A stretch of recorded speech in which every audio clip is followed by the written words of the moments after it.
This is Disney's The Little Mermaid, and this book is also borrowed from the library of Aunt Ray Ray. You can barely make it out. She puts these stamp marks in them for her books. King Triton, the great sea king, had many daughters who loved the undersea world. But Triton's youngest daughter, Ariel, dreamed of the world above the water's surface, the world of humans. Ariel and her friend Flounder liked to go to the surface to visit Scuttle the seagull. Scuttle told them all about the human objects that Ariel found at the bottom of the sea. One day, Triton learned about Ariel's trip to the surface, and the Sea King grew very angry. He asked his friend Sebastian the Crab to keep an eye on Ariel. A few days later, Ariel noticed a ship sailing way up on the surface of the water. She quickly swam towards it. Ariel, Ariel, please come back, cried Sebastian as he and Flounder swam after her. When Ariel surfaced, she saw a huge ship filled with sailors, and Ariel's eyes lit up when she spotted the sailor the others called Prince Eric. It was love at first sight. Suddenly the sky darkened, heavy rain began to fall, and lightning split the sky. The ship was tossed on the waves, and the prince was thrown overboard.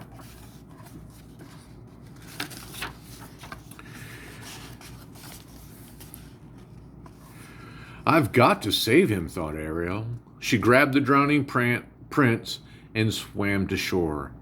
Pulling him onto the beach, Eric did not stir as Ariel gently touched his face and sang him a love song. Soon, Ariel heard the prince's crew searching for him. She did not want to be seen by the humans, so she kissed the prince and dove back into the sea. Prince Eric awoke to find Sir Grimsby, his loyal steward, at his side. Sir Grimsby, what happened? That Eric was happy that Eric was alive. A girl rescued me, said the prince. She was singing. She had the most beautiful voice. Prince Eric, too, had fallen in love. King Triton was furious when he discovered what Ariel had fallen in love with a human. He rushed to the grotto where Ariel kept her collection of human treasures. Contact between the human world and the mer world is strictly forbidden, Triton shouted. He raised his magic trident and fired bolts of energy around the cave, destroying the treasures. Then the mighty Sea King left. Ariel buried her face in her hands and began to cry.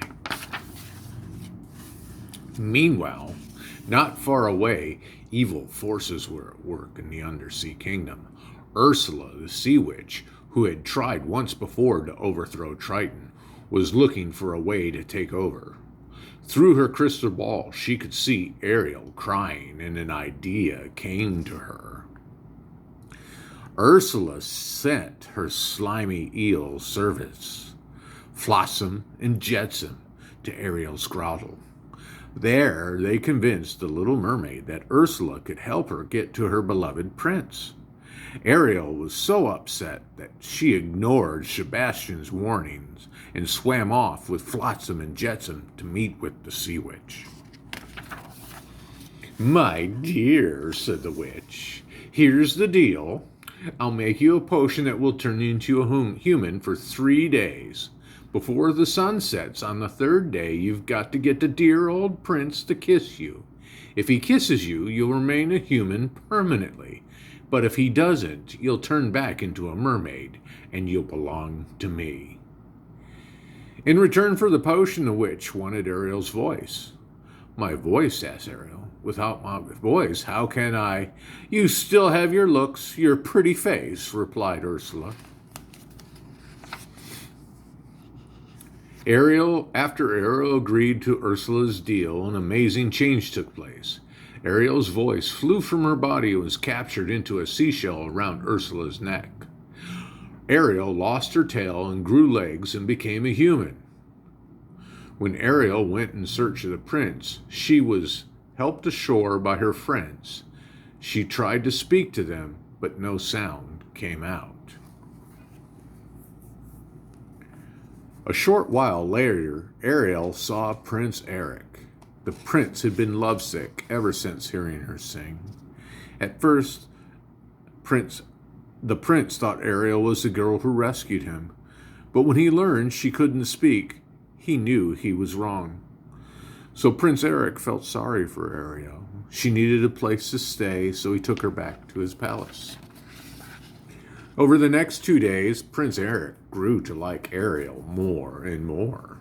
And during a romantic boat ride, Eric was about to kiss Ariel when Flotsam and Jetsam overturned the boat. That was a close one. Too close, said Ursula, who was watching her crystal ball. It's time Ursula took matters into her own tentacles. The sea witch mixed a magic potion and changed herself into a beautiful young maiden. On the morning of the 3rd day, there was great excitement throughout the kingdom. Prince Eric was going to marry a young maiden he had just met. Ursula, disguised as the maiden, had used Ariel's voice to trick Eric. He now believed that the maiden was the girl who had saved him from the shipwreck. Poor Ariel was heartbroken. The wedding ceremony was to take place on Prince Eric's new boat. Scuttle flew by just as the bride passed in front of the mirror. Her reflection was that of the sea witch. Scuttle rushed off to tell Ariel and the rest of his friends. Sebastian quickly formed a plan. Flounder helped Ariel get out to Eric's ship, and Scuttle arranged for some of his seagull friends to delay the wedding, and Sebastian hurried to find King Triton. Prince Eric and the maiden were about to be married when a flock of seagulls led by Scuttle swooped down on the bride, and she screamed in the sea witch's voice. Scuttle knocked the seashell containing Ariel's voice from around the maiden's neck. The shell shattered, and Ariel's voice returned to her. It was you all the time, said Prince Eric. Oh, Eric, I wanted to tell you, said Ariel. The sun disappeared over the horizon just as they were about to kiss. Ariel's 3 days were up. She changed back into a mermaid. Ursula grabbed Ariel and dove off the ship. Thanks to Sebastian's warning, Triton was waiting for them at Ursula's lair. I might be willing to make an exchange for someone better, cried Ursula. Triton agreed and became Ursula's prisoner. She now had his magic trident in control of the undersea kingdom. All of a sudden, a harpoon struck Ursula in the shoulder. Prince Eric had come to Ariel's rescue. Together, they swam to the surface. Ursula followed close behind them, and she grew bigger and bigger with anger until she rose out of the water. Prince Eric swam to his ship and climbed on board. He grabbed the wheel and turned the ship toward Ursula. Just as the sea witch was about to fire a deadly bolt at Ariel from the trident, the prince's ship slammed into Ursula, and the evil witch was destroyed. Now that the witch was gone, Triton was freed. He rose from the sea and saw Ariel watching Prince Eric, who was lying on the shore unconscious. She really does love him, doesn't she? Asked the Sea King. Sebastian, who was nearby, nodded. I'm going to miss her, Triton added. He raised his trident and shot a magic bolt at Ariel's tail. The little mermaid's tail disappeared, and once again she had legs. Ariel was now a human. Prince Eric awoke in time to see his beloved Ariel running onto the shore. He kissed her, and they were married that day. After the wedding, Prince Eric and Ariel sailed off on their honeymoon to live happily ever after. And that's The Little Mermaid.